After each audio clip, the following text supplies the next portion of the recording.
प्रमुख सचिव परिवहन के द्वारा एक शासनादेश निर्गत किया गया है, जिसमें कहा गया है कि जो विद्यालय हैं जहां परिवहन सेवाएं हैं वहां एक फार्मूला तय कर दिया गया है, जिसमें उस फार्मूले के तहत ही किराया वसूल किया जाएगा। उसी निर्देश का पालन करने के लिए सुल्तानपुर ARTO ने जिला अधिकारी से आदेश लेकर जिला विद्यालय यान परिवहन सुरक्षा समिति की बैठक आयोजित की, जिसमें जिला विद्यालय निरीक्षक और जिला बेसिक शिक्षा अधिकारी के साथ बैठक की गई और प्रमुख सचिव परिवहन के द्वारा एक जारी किया गया शासनादेश को बताया गया विद्यालय के परिवहन द्वारा निर्धारित किराया ही वसूला जाए।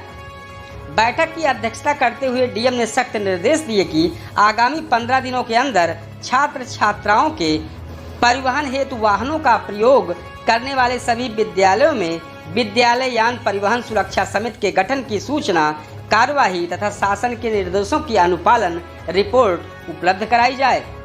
दरअसल आपको बताते चले कि जिला स्तरीय विद्यालय यान परिवहन सुरक्षा समिति की बैठक कर रहे ARTO प्रवर्तन नंद कुमार ने बताया कि जनपद में ARTO कार्यालय से सैकड़ों स्कूली वाहनों का फिटनेस जारी किया गया है तथा जनपद में 100 से अधिक ऐसे वाहन चिन्हांकित किए गए हैं जिसकी फिटनेस फेल है और जनपद में कुल सैकड़ों स्कूली वाहनों का प्रयोग बच्चों को लाने व ले जाने में किया जा रहा है।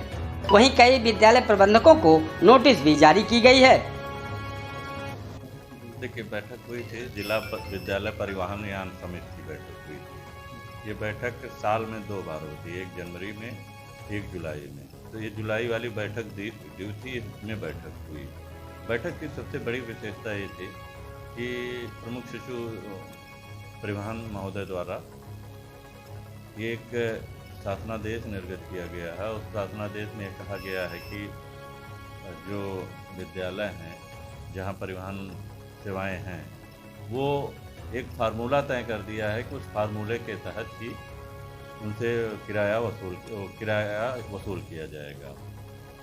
उस शासनादेश की खासियत ये थी कि उसमें ये कहा गया था कि जिला विद्यालय यान की बैठक में जो कलेक्ट्रेट महोदय की अध्यक्षता में होती है, उसमें अनुमति ले ली जाए और उसका अनुपालन करा लिया जाए। उसी परिप्रेक्ष्य में ये बैठक की गई और वो उस शासनादेश का अनुपालन करते हुए DIS और BSA महोदय को उपलब्ध करा दिया गया है। मेरे तरफ से प्रयास जारी है कि मैं सारे विद्यालयों को उक्त शासनादेश से अवगत करा दूं कि जो निर्धारित मानक हैं उसी के अनुसार ये यात्रा व्यय उनसे लिया जाए। DM ने परिवहन व शिक्षा विभाग के अधिकारियों को स्पष्ट निर्देश दिए हैं कि वह आपसी समन्वय बनाकर विद्यालय में गठित होने वाली विद्यालय यान परिवहन सुरक्षा समिति की सूचना उपलब्ध कराएं तथा ऐसे विद्यालय जिन्होंने समिति का गठन नहीं किया है और बच्चों की परिवहन हेतु अधोमानक वाहनों का प्रयोग कर रहे हैं, उनके विरुद्ध नियमानुसार कार्यवाही पर अमल लाई जाए और नियम और कानून से संचालन कराया जाए। इस पूरे मामले पर ARTO नंद कुमार क्या कहते हैं, आप भी सुने। उदाहरण के तौर पर इसमें शासनादेश लंबे हैं। इसमें शासनादेश ये बनाए हैं कि जैसे किसी में खर्च आता है, क्या नाम से, अनुरक्षण व्यय है 1969, तो एक डिटेल बना है, हम आपको उसको उपलब्ध करा देंगे, इसको आप डाल दीजिएगा।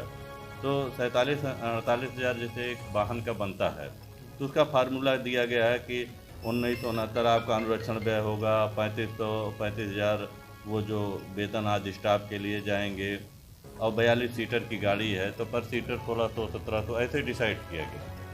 तो वो प्रॉपर इसमें फार्मूला दिया गया।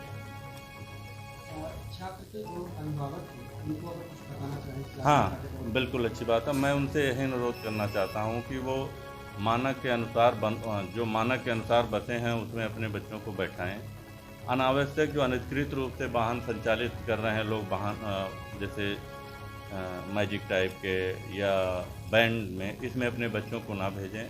और यह भी सुनिश्चित कर लें कि यदि वाहन स्वामी विद्यालय के वाहन ओवरलोड करते हैं तो उसमें ना भी करें और उसकी बातें या शिकायत हमसे अवगत कराएं, जिससे उस विद्यालय के अगेंस्ट मेरे द्वारा कार्रवाई की जाए। वैसे भी मेरे द्वारा प्रॉपर इनकी चेकिंग की जा रही है। मैं यहाँ आपको ये भी बता दूं कि जनपद में 1045 वाहन पंजीकृत हैं स्कूल वाले, जिसमें 200-225 के आसपास अभी बचे हैं जिनका पंजीयन मैं ऑलरेडी निलंबित कर चुका हूँ और उनकी कॉपी RTO को भी दिया हूँ और खुद मैं उनको पर्सनली देखता हूँ कि अगर ऐसे अनधिकृत वाहन संचालित होते पाए जाएंगे तो तत्काल प्रभाव से बंद